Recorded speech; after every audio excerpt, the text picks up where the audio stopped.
भूर्भुवः स्वाहा तत्सवितुर्वरेण्यं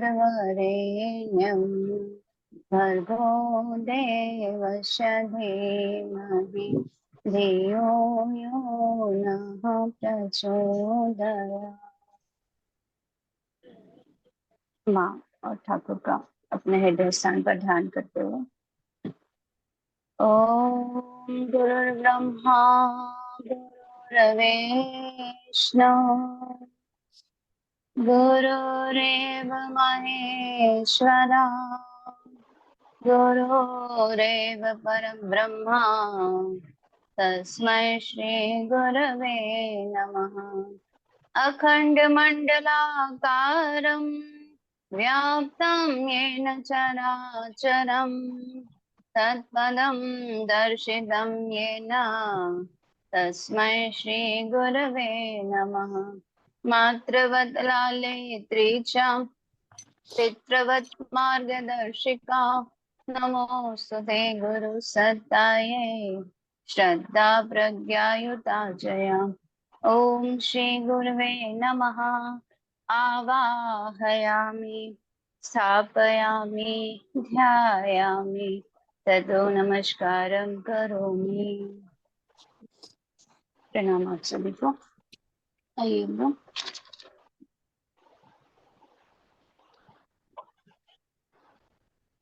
स्वाध्याय शुरू करते हैं।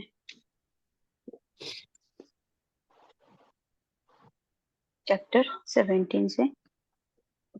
श्री माँ जहाँ भी रहती थी वहीं भक्तों के लिए पुण्य पीठ हो जाता था, संतानों के लिए स्नेह का नीड़ बन जाता था। ईस्वी सन 1919 के दिसंबर माह की 13वीं तारीख को श्री माँ की जन्म तिथि पड़ती थी। माँ उस समय जयराम वाटी में थी, अतः भक्तगण जन्म तिथि के उपलक्ष्य में माता के चरणों की पूजा के निमित्त नाना प्रकार के उपकरण और सामग्रियां लेकर जयराम वाटी में एकत्रित होने लगे। श्री माँ का स्वास्थ्य उतना अच्छा नहीं था, इसीलिए उस दिन उन्होंने गर्म पानी से देह पोंछ ली।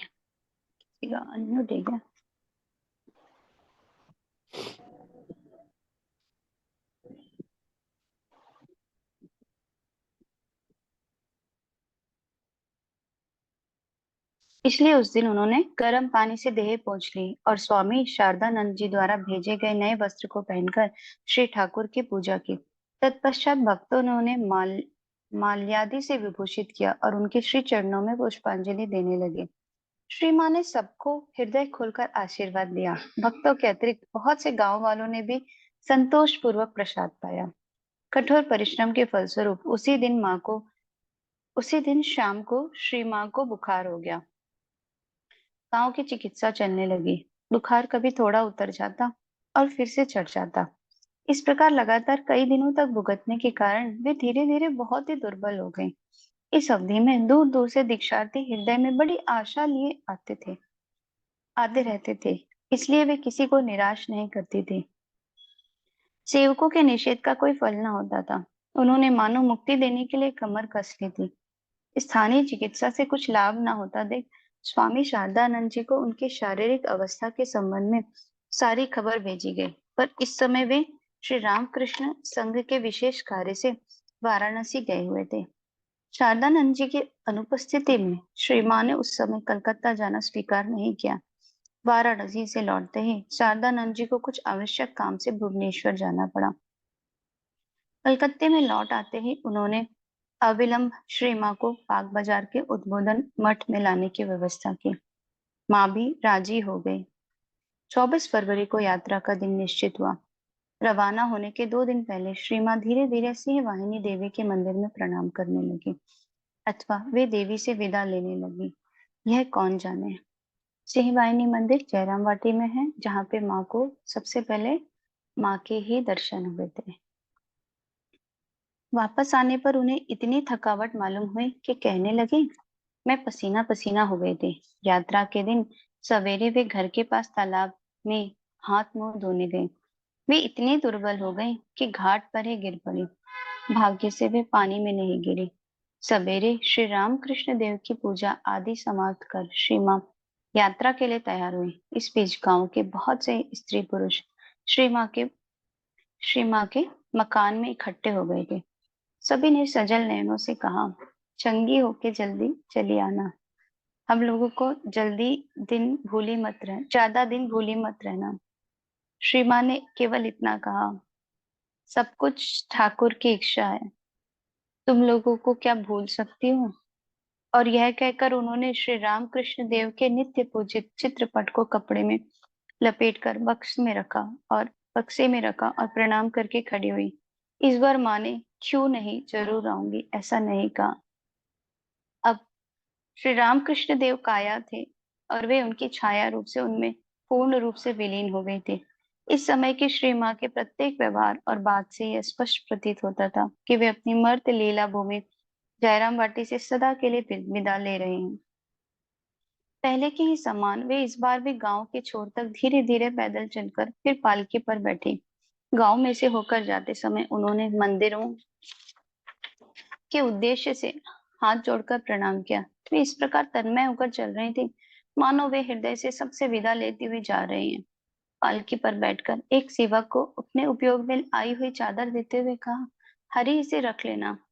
उन्होंने अपनी पार्थिव स्मृति के रूप में वह चादर दी और अलौकिक रूप से वे हृदय मंदिर में रही। मार्ग में शिहड़ में शांतिनाथ शिव मंदिर के पास पालकी उतारी गई। श्री माँ ने मंदिर में पूजा चढ़वाई। बहुत से बच्चे आकर वहां इकट्ठे हो गए थे। उन्होंने उन सबको प्रसाद दिया और स्वयं भी थोड़ा सा ग्रहण किया। उस समय उन्हें देखकर ऐसा प्रतीत होता था मानो वे ध्यान में निमग्न हैं।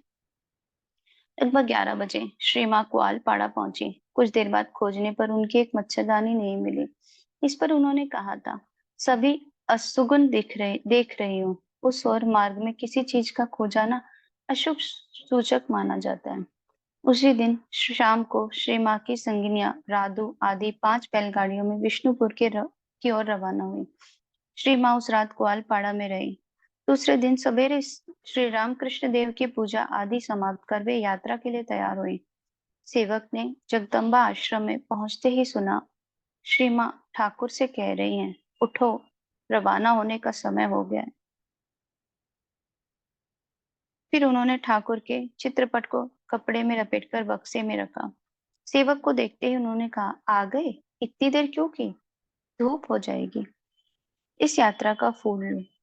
इतना कहकर एक निर्माल्य अपने सिर से छुलाकर सेवक के हाथ में देते हुए कहा, कपड़े के छोर में बांध लो। आश्रम वासियों से विदा लेकर श्री माँ पालकी पर चढ़ी। एक आश्रमवासी सिर नीचा करके पालकी के पास खड़ा हुआ था। उसके नेत्र कोनों में अश्रु बंधु छल छल कर रहे थे। यह देखकर श्री माँ ने कहा, बेटा शरद रा। उनकी इस उक्ति के साथ सामयिक परिस्थितियों का कोई मेल न पाकर आश्रमवासी स्तब्ध हो गए। कोतलपुर से विष्णुपुर का रास्ता कहीं कहीं पर बीहड़ जंगल में से होकर जाता था। इस मार्ग पर दिन के समय भी डाकुओं का डर बना रहता था। श्री माँ और उनकी भतीजी माकू 2 पालकियों में जा रही थी। सेवक साइकिल में साथ साथ चल रहा था। फिर भी श्री माँ ने उसे पास पास रहने के लिए कहा। सेवक ने शिविका वाहकों के सरदार से श्री माँ के भय की बात कही।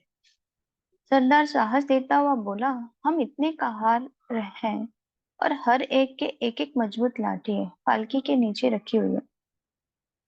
लगभग 2 बजे श्री माँ निर्विघ्न विष्णुपुर के एक भक्त सुरेश्वर बाबू के मकान में पहुंची। विष्णुपुर में एक दिन विश्राम लेकर ईस्वी सन 1920 के फरवरी माह की 27वीं तारीख को रात को श्री माँ सबको लेकर कलकत्ता आई। उनका अस्थि मात्र शरीर देखकर गुलाब माँ आदि स्त्री भक्त बड़ी शंकित हो कह उठी, तुम लोगों ने माँ का यह क्या हाल कर दिया। माँ का स्वास्थ्य इतना खराब होगा, यह तो हम लोग बिल्कुल न जानते थे। स्वामी शारदानंद जी ने विशेष तत्परता पूर्वक दूसरे दिन से ही श्री माँ की सुचिकित्सा की व्यवस्था कर दी। एक के बाद एक होम्योपैथी, आयुर्वेदिक और एलोपैथिक चिकित्साएं होने लगी। कलकत्ते के प्रसिद्ध चिकित्सकों के अनुसार दवाइयों, सुपथ्य और जी लगाकर सेवा टहल करने में कोई कसर न रखी गई और समय की तरह इस बार भी माँ धीरे धीरे स्वस्थ हो उठेंगी। इस आशा से धीरज धरकर सेवक सेविकाएं अथक रूप से सेवा किए जा रहे थे।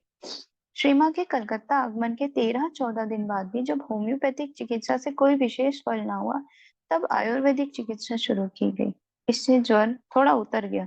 इससे सबका हृदय आशा से भर गया। श्री माँ का शरीर विशेष रूप से रुग्ण होने के कारण भक्तों के दर्शन आदि बंद थे। इस बीच जिस दिन ये कुछ अच्छी रहती, उस दिन सबको दर्शन देती, आशीर्वाद देती। दो एक लोगों को उन्होंने दीक्षा भी दी थी। इस बारे में वे किसी का निषेध नहीं मानती थी। एक दिन शाम को एक महिला भक्त श्री माँ के दर्शनार्थ आई। उस पर श्री माँ की बड़ी कृपा थी। वे उसकी सेवा आदि भी ग्रहण करती थी। उसके आते ही श्री माँ ने उससे कहा, जरा हाथ दो तो बेटी, पकड़कर उठो। बुखार आता ही रहता है, शरीर एकदम दुर्बल हो गया है। उसका हाथ पकड़कर माँ बड़े कष्ट से उठ पाई। बगल के नलघर में जाना चाहती थी। धीरे धीरे चौखट के पास आकर कहा, अरे यह देखो, कौन यहाँ एक लाठी रख गया है। कुछ दिन से सोच रही थी एक लाठी मिले तो उसके सहारे थोड़ा चलो फिरो। सो ठाकुर ने ठीक जुटा दिया। लाठी को हाथ में लेकर देखा। बाद में हंसते हंसते कहने लगी, मैंने पूछा कौन लाठी भूल गया, पर कोई बता न सका। श्री माँ लगातार ज्वर से पीड़ित थी। उनका यह अस्थि मात्र रक्तहीन शरीर देखकर सबकी आंखों से आंसू भर जाते थे। पर इधर वे मूर्तिमती सहिष्णुता की भांति सब कुछ चुपचाप सहे जा रही थी। सर्वदा प्रफुल्ल चित्त रहती, किसी को अपने दुख कष्ट का तनिक सा भी आभास नहीं लगने देती।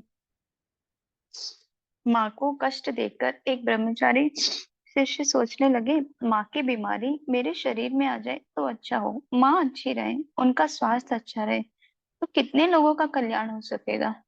यह दृढ़ संकल्प करके उन्होंने माँ के पास अपनी यह आंतरिक इच्छा प्रकट की, माँ आप इतना कष्ट पा रही हैं, अपनी बीमारी मुझे दे दें। सुनकर माँ चौंक उठी। उन्हें कहने लगे, कहती क्या हो बेटा, माँ क्या कभी लड़के को बीमारी दे सकती है? लड़के के कष्ट से माँ को तो और भी कष्ट होता है, डरो मत। बेटा, ठाकुर की इच्छा से मैं अच्छी हो उठूंगी। श्री माँ चुपचाप सहती जा रही थी। सेवकगण अकेले में आंसू बहाते थे। उनका शरीर तिल तिल करके नष्ट होता देख संतानों की छाती फटी जाती थी। एक दिन सन्यासी शिष्यगण कहने लगे, इस बार माँ के अच्छे हो जाने पर किसी को दीक्षा नहीं देने देंगे। दुनिया भर के लोगों के पाप का भार लेने के कारण ही तो उन्हें इतना दुख भोगना पड़ रहा है। श्री माँ ने चुपचाप सब सुन लिया। फिर थोड़ा हंसकर बोली, क्यों भला, अब की बार ठाकुर क्या खाली रसगुल्ला खाने ही आए थे? इस पर क्या और कोई बात नहीं कही जा सकती? सभी चुप हो रहे। उनके मुख म्लान हो गए। यह कृपा के कारण देह धारण, कृपा के कारण जीव त्राण और स्वेच्छा से दुख वरण है, अथवा इस अशेष दुख भोग के बीच भी प्रगाढ़ शांति, असीम तृप्ति और निर्मल आनंद है।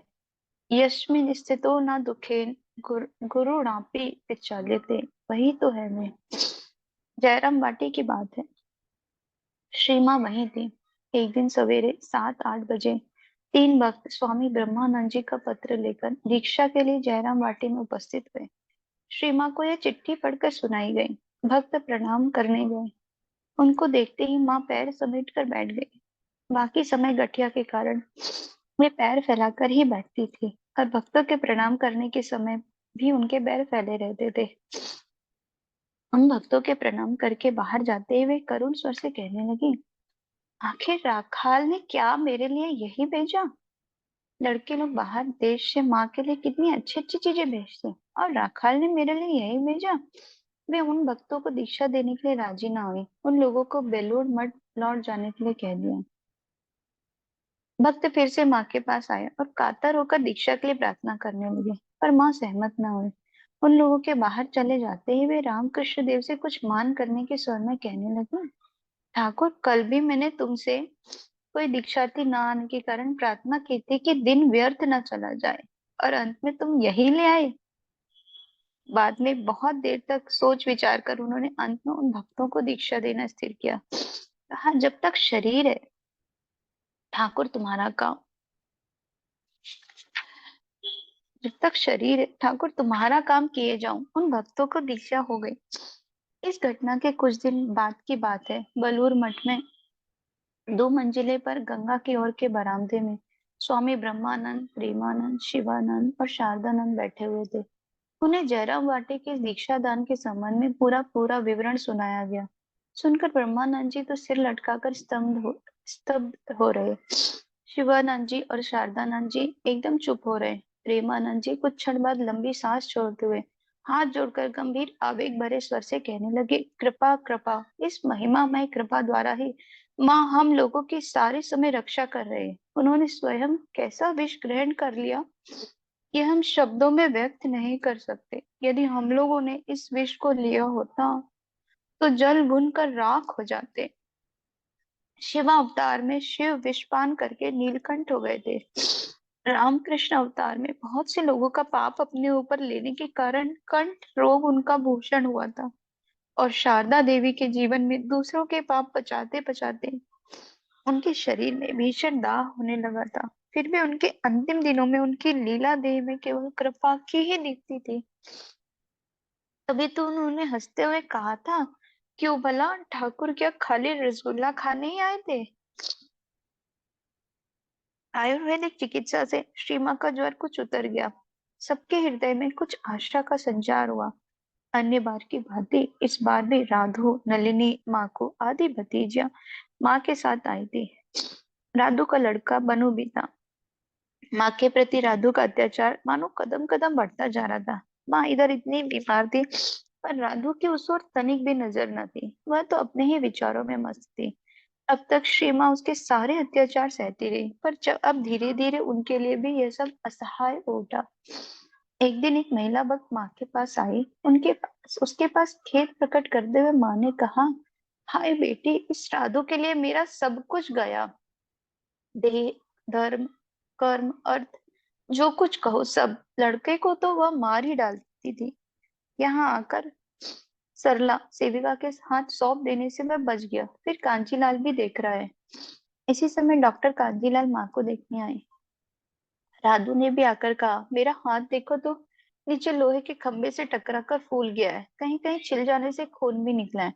डॉक्टर के देखकर चले जाने पर माँ दुख प्रकट करते हुए कहने लगी, हाय मेरे बच्चे को कितनी चोट लग गई। आह बेचारी मेरी जन्म दुखिनी है। शरीर में भला कुछ रह गया है। अरे देखो, कांजीलाल से जरा दवा देने को कह दो, उसे अच्छी कर दे। इसी भांति योग माया का खेल चल रहा था। एक महिला भक्त एकांत में श्री माँ को अपने दर्शन और अनुभूति के संबंध में बतला रही थी। उन्होंने एकाग्र चित्त से सब सुनकर कहा, आहा, वैसा आनंद क्या रोज मिलता है बेटी। सब सत्य है, सब सत्य है, कुछ भी मिथ्या नहीं है बेटी।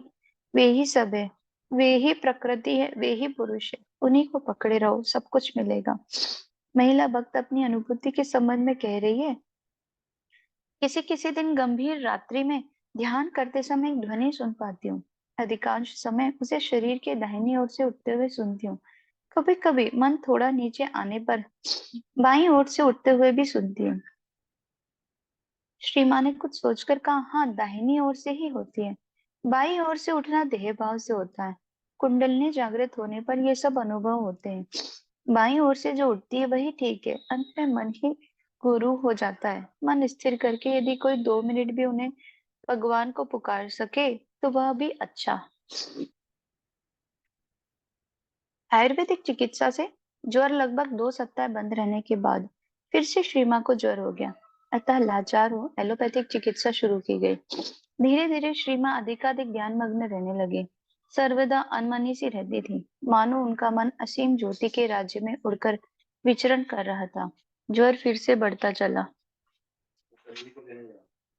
चैत्र मास में एक दिन श्री माँ के शरीर को अत्यंत दुर्बल देखकर एक सन्यासी शिष्य बहुत दुख प्रकट करते हुए कहने लगे, माँ इस बार आपका स्वास्थ्य बहुत ही गिर गया है। इतना दुर्बल शरीर मैंने कभी नहीं देखा।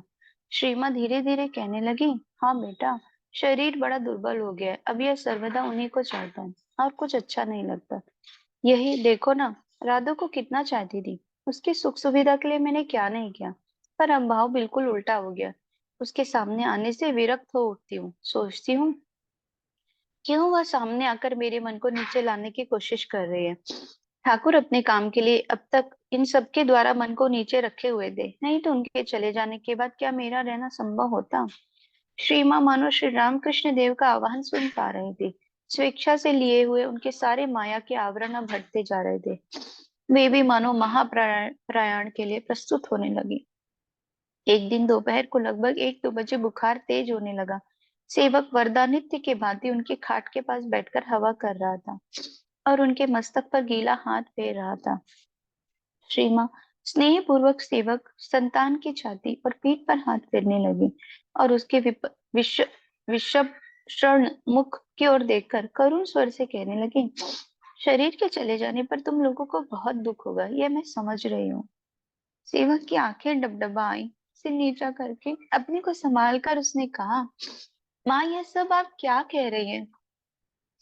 दवा पानी से जब उतना लाभ नहीं हो रहा है तो ठाकुर से स्वास्थ्य के लिए थोड़ा कहिए ना, उसी से सब अच्छा हो जाएगा। श्री माँ ने मंद हंसी के साथ कहा, ग्वालपाड़ा में मुझे इतने जोर का ज्वर होता था कि मैं बेहोश हुई बिस्तर पर अस्त व्यस्त भाव से पड़ी रहती थी। पर होश आने पर जब कभी शरीर के लिए उनका मतलब ठाकुर का स्मरण करती थी, तभी उनके दर्शन मिलते थे। तुम लोगों की ओर देखकर क्या मैं बीच बीच में शरीर के बाद ठाकुर से नहीं कहती? पर अब जब कभी शरीर के लिए उनका स्मरण करती हूँ तब तो किसी प्रकार उनके दर्शन नहीं मिलते।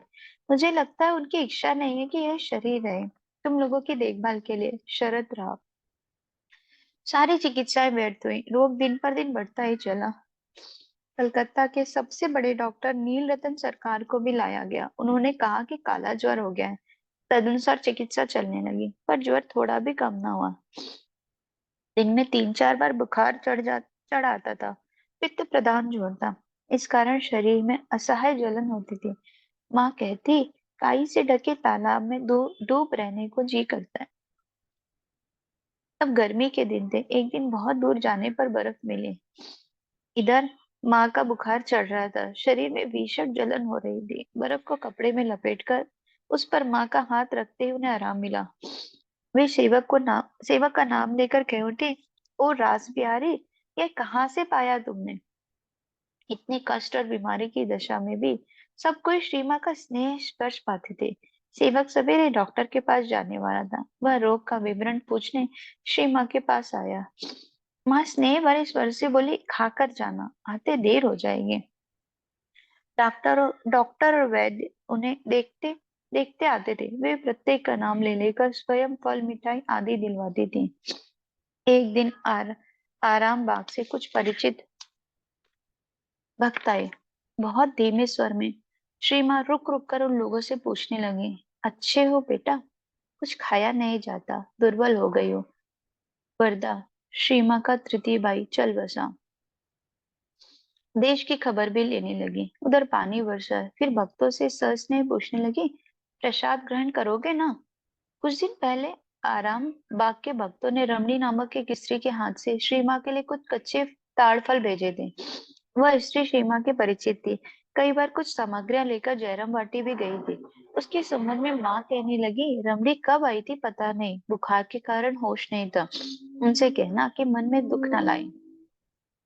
वाराणसी में स्वामी अद्भुतानंद जी सख्त बीमार थे। श्री माँ रोग शैया में पड़ी हुई उनकी खबर सुन रही थी। उनके लिए माँ की कितनी उत्कंठा थी। वाराणसी से कोई आते ही वे खोज खबर लेती, पूछती, लाटू कैसा है? ये लाटू महाराज जी ठाकुर के सबसे पहले डिसिपल थे और सबसे सबसे बहुत सरल, मतलब सबसे ज्यादा सरल। आज इनके बारे में भी बहुत जरा पढ़ा था। निर्माण मोहा माँ धीरे धीरे माया का त्याग कर अपने स्वरूप में लीन हुई जा रही थी। इसी समय की बात है। माँ के तृतीय भाई वरदा कठिन निमोनिया से चल बसे। माँ को केवल उनकी बीमारी की खबर ही दी गई। उनके मृत्यु का संवाद माँ की अस्वस्थता को देखते हुए उनसे गुप्त रखा गया। तो भी माँ ने वह जान लिया। कहा, वरदा शायद चल बसा। मैंने देखा जंगले के पास खड़ा मेरी ओर ताक रहा है।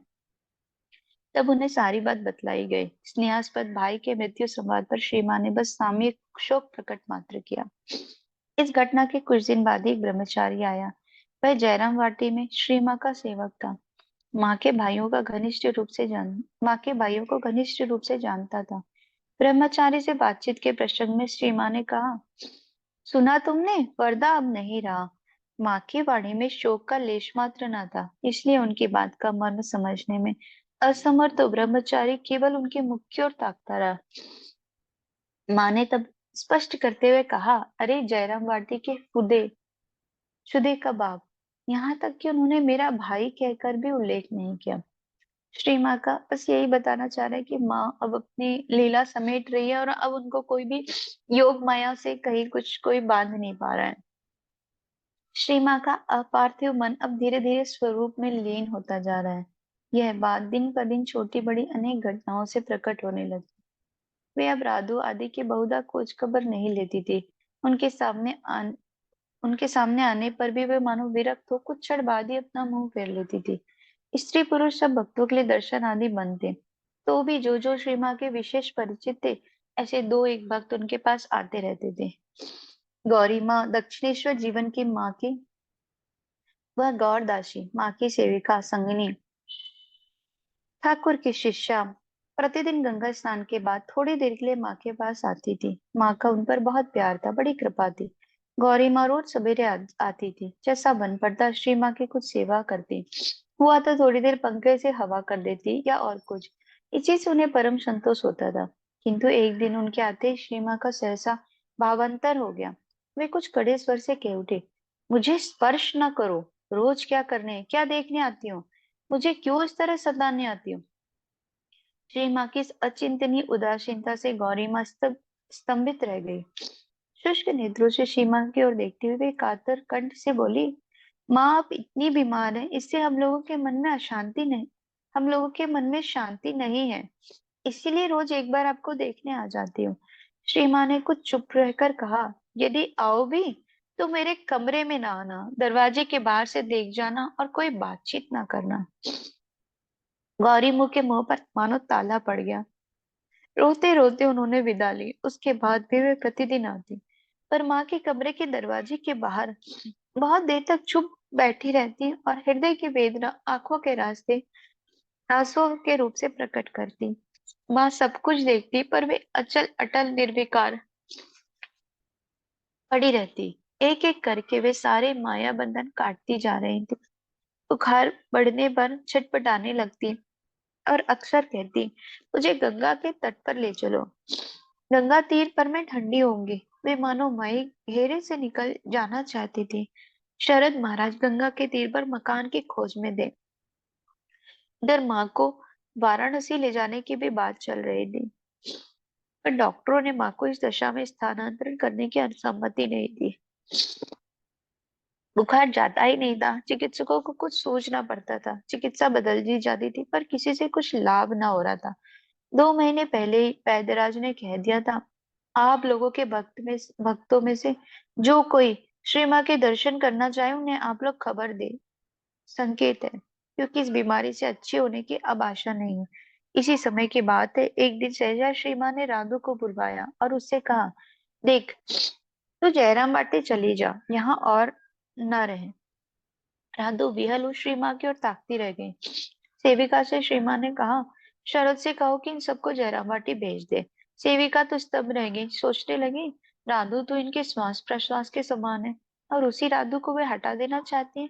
इसलिए उसने पूछा, उन लोगों को भिजवा देने के लिए आप क्यों कह रही हैं? राधु को छोड़कर आप रह सकेंगे? माँ ने स्वर से कहा, बिल्कुल रह सकूंगी, मन उठा लिया है। सेविका ने जाकर शरद महाराज को श्री माँ का निर्देश बतलाया। योगेन माँ ने भी सोचा। सभी विशेष चिंतित हो पड़े। योगेन माँ ने उसी समय जाकर माँ से पूछा, क्यों माँ, उन लोगों को भेज देने के लिए क्यों कह रही हो भला? उन्होंने उत्तर दिया, योगेन इसके बाद तो उन्हें वही रहना होगा। हरि सेवक जा रहा है, उसके साथ उन लोगों को भेज दो। मन उठा लिया है, अब और नहीं चाहती। यह तो उन शारदा देवी की वाणी नहीं थी, जो राधु को प्राण से भी अधिक प्यार करती थी। योगेन माँ ने विनती करते हुए कहा, यह बात ना कहो माँ, तुम अगर मन उठा लो तो हम लोग कैसे रहेंगे? श्री माँ जरा भी नरम न पड़ी। असीम की ओर देखते हुए उन्होंने कहा, योगेन माया को हटा दिया है, अब और नहीं। योगेन माँ के मुख से शब्द न निकले। वे सिर झुकाकर परे नेत्रों से चली गई और शरद महाराज को सारी बातें सुनाई। उन्होंने चुपचाप सब सुना, फिर लंबी सांस छोड़ते हुए मलान मुख से कहा, तब तो माँ को और रखा नहीं जा सकता। राधु पर से जब उन्होंने मन उठा लिया है, तब और आशा नहीं है। सेविका पास ही खड़ी हुई थी, उसे लक्ष्य करते हुए शरद महाराज ने कहा, देखो तुम लोग बहुत समय से माँ के पास हो, जरा प्रयत्न करके देखो जिससे उनका मन राधु पर आ जाए। पर हजार प्रयत्न करने पर भी कुछ न हुआ। एक दिन माँ ने काफी जोर के साथ सेविका से कहा, जिस मन को उठा लिया है अब वह अब नीचे नहीं आएगा, यह निश्चय जानना। अनेक वर्ष पूर्व श्री माँ ने एक दिन कहा था, देखो सब कोई कहते हैं कि मैं राधु राधु करके पागल हो गई हूँ, उस पर मेरी बड़ी आसक्ति है। वह आसक्ति यदि ना रहती रहती थी तो ठाकुर का शरीर चला जाने पर यह देह ना रहती। तो उन्होंने अपने काम के लिए ही राधु राधु करवाते हुए उस शरीर को रखा है। जब उस पर से मन चला जाएगा तब यह देह और न रहेगी। श्री माँ की यह वाणी अब मर्म वेदना के हाहाकार रूप से भक्तों के मन में गूंजने लगी। सभी सोचने लगे, हाय, राधु पर से तो अब माँ का मन उठा जा रहा है, अब क्या होगा। यही तक पढ़ दे तो सब बुक समाप्ति होने वाली है। शांति दीदी पाठ। दीदी एक भाव है, बस कहने दीजिए। बोलिए ना दीदी। तुम कहाँ चली गई माँ, तुम कहाँ छुप गई, तुम कहाँ चली गई माँ, तुम कहाँ छुप गई। तेरे ममता की आंचल को कौन सी हवा उड़ा ले गई। तुम कहाँ चली गई माँ, तुम कहाँ छुप गई। नैना रोए झर झर माँ, अब तो आ जाओ। नैना रोए झर झर माँ, अब तो आ जाओ। अपने आंचल में माँ अब तो हमको छुपा जाओ। अपने आंचल में माँ अब तो ओ छुपा जाओ। जलती है संसार की ज्वाला, अब कहाँ जाए माँ। जलती है संसार की ज्वाला, अब कहाँ जाए माँ। तेरे चरण भी दिखते नहीं, हम उस पे गिर जाए माँ। तेरे चरण भी दिखते नहीं माँ, उस पे गिर जाए माँ। तुम कहाँ चली गई माँ, तुम कहाँ छुप गई। तुम कहाँ चली गई माँ, तुम कहाँ छुप गई।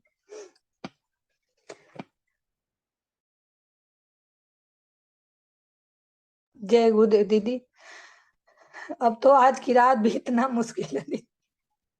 ईश्वरी सुभगे माँ, ब्रह्मानंद स्वरूपिणी माँ, ब्रह्म शक्ति सुखदायिनी माँ, सच्चित् सुखमय रूपिणी माँ, सृष्टि स्थिति लयकारिणी माँ, ब्रह्म सुधाम्बुधि केलिनी माँ, ब्रह्मात्मैक्य शुभङ्करी माँ, जीवेश्वर वितकौमुदी माँ, अगाध लीला रूपिणी माँ, तन् में ब्रह्म सनातनी माँ, शारदैश्वरी सुभगे माँ, तन् में ब्रह्म सनातनी माँ,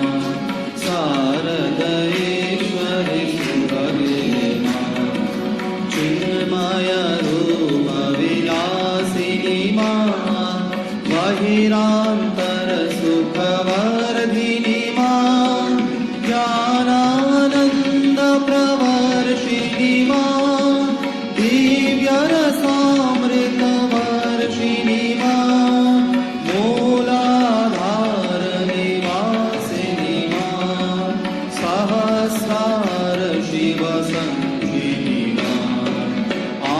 आद्ये शक्ति स्वरूपिणी मां चित्त सुखदायिनी तारिणी मां तंग में ब्रह्म सनातनी मां